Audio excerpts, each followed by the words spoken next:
You're watching this because even though deep down you want to be studying and preparing for your upcoming exams, every time you sit down and intend to study, you always feel a bit stuck. And there are broadly three main reasons why this may be. Number one, you don't know what to study. Number two, you don't know how to study. And number three, you don't know why to study. This video intends to answer those three questions. What, how, and why. It may be that when you sit down to study, you have no idea what particular subject or topic to actually focus on. If this sounds like you, you're probably in the camp of not knowing what to study. There are a couple reasons why this may be.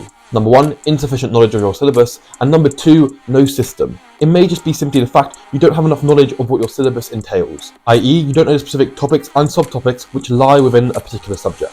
Luckily, if this is you, there's a quick fix, and that is to simply review your syllabus. If you're in the UK, you can simply do this by searching up your subject, your exam board, your level, followed by the term, subject content, specification, or syllabus. For example, if I were to look up AQA, A-level, economics, subject content, I would get a detailed document of everything the exam could entail. This document will simply tell me everything I need to know going into that exam. Now let's go on to the second reason, which is you don't have a system in place. So even if you do know what your syllabus entails and what the exam you're studying for does entail, you may still be struggling with the question what to study because you don't have a system in place which tells you what to study. This is because any particular subject entails quite a few topics and subtopics. So it's not as simple as saying I'm going to sit down and study mathematics because, as I'm sure you're aware, the subject of mathematics contains quite a few topics. If this relates to you, a good place to start is picking a subject and systematically breaking it down. Sticking with the mathematics example, what you can do is open up a document, a piece of paper or a spreadsheet and put the word mathematics at the very top. And then below the title of mathematics, you can put the individual papers, for example, pure mechanics and statistics. And then within each of these papers, you can break it down even further. So for example, within the pure paper,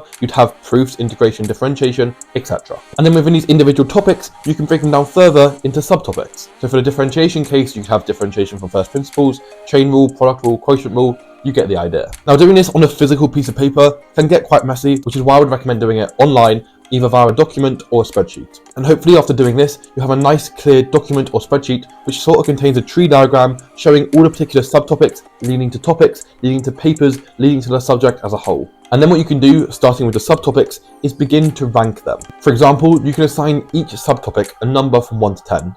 1 being you barely know it at all, 10 being you know it perfectly. Alternatively, if you do not like this 1 to 10 system, you could color code instead, e.g. red, amber, green. And then by using your rankings of individual subtopics, you can rank topics as a whole, and then using the rankings from topics as a whole, you can rank individual papers, and then finally rank individual subjects. By doing this, you can clearly see where your strengths and weaknesses lie within a particular subject, and can also compare how confident and comfortable you are between different subjects. So now when you sit down to study, you can open this document or spreadsheet and see where your weaknesses lie, not only within an individual subject, but across subjects as a whole. And then you can use this system alongside your individual exam goals to determine what to study on an individual day. And when I say alongside your individual exam goals, it's because even if you're weaker at one subject, you may choose to study another if you need to get better in that subject. So for example, if you're an A-level student and need an A-star in maths compared to a B in biology, even if you're stronger at maths and biology currently, you may still choose to study the maths as you need that A-star. So now we've solved the predicament of what to study, you may still be faced with the issue of how to study. It's all well and good having this system in place to see where our weaknesses are, but if we do not know how to address these weaknesses,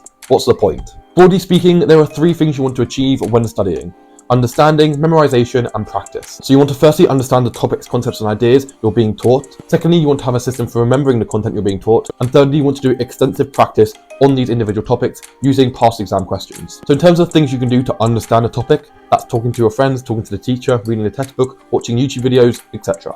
In terms of answering the question how to memorize, that's where you want to be using some active recall alongside spaced repetition. For example, flashcards, blurting, etc. And finally, the question of how to practice, that's by doing exam questions by topic and also past exam papers. The more you can do these in exam-like conditions, the better. But right now you might be asking the question, how do I know whether to focus on understanding, memorization, or practice? Well, this is where the system I spoke about earlier can really come into play. If you have rated a particular subtopic on the lower end of the scale, e.g. 1 to 3, that would imply you don't have a solid understanding of this individual topic. And therefore, you should probably be focusing on the understanding step. Now let's say you rated a topic in the mid-section, e.g. 4 to 6. This probably means you have a decent understanding, but you're yet to memorize the topic. Therefore, you should be focusing on the memorization aspect. And finally, if you rated a topic higher up, e.g. 7 to 10, chances are you have good understanding, you've memorized the topic to a good level, and therefore you should put greater emphasis on the exam practice section.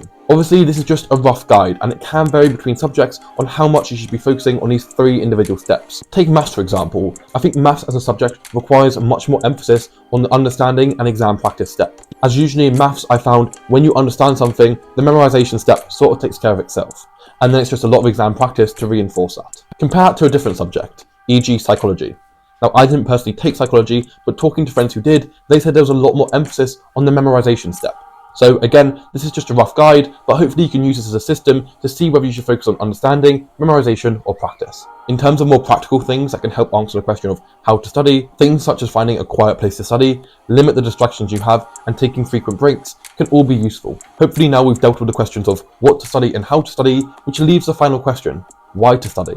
Again, having these systems in place are really great, but if you don't have an intrinsic drive or motivation to actually do the studying, there's very little point and these systems are very limited. It's sort of like the old saying, you can lead a horse to water, but you can't force it to drink. I.e., we can have these great systems in place, but if you don't actually want to do the studying, there's nothing that can make you do it. The answer to this why to study question will vary among different students. Maybe it's to prove something to yourself, maybe it's to prove something to others, maybe it's to get into a particular college, maybe it's to get into a particular university.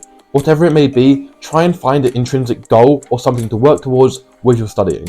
So maybe take some time and really think about why you want to do well in your exams, why you want to study well, and why you really want to do this. If you can get a good answer to that, that can hopefully provide the motivation and in the future the discipline to keep going with your studying. So hopefully this video has helped answer those 3 questions. What to study, how to study, and why to study. As always, thank you very much for watching. Maybe stick around if you like this content, and I'll see you soon.